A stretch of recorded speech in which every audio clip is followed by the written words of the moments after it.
Channel, welcome back to Debrupa's blog.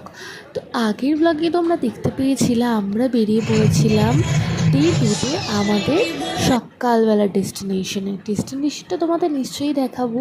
সকাল সকাল একদম পেট ভরে আর পছন্দের খাবার অর্থাৎ ব্রেকফাস্ট খেয়ে বেরিয়ে পড়েছিলাম।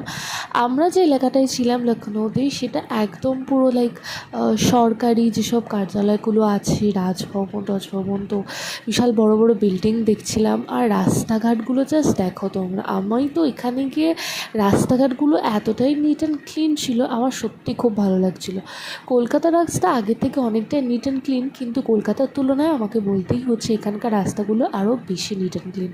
আর রাস্তার ধারে এরকম আমাদের ইকো পার্কে যেটা তোমরা দেখবে যেরকম গাছের সারি লাগানো, এখানেও দেখছিলাম, কিন্তু এখানে পুরো রাস্তাটা জুড়ে এরকম গাছের সারি লাগানো ছিল। দেখতে বেশ ভালোই লাগছিলো যে এখানে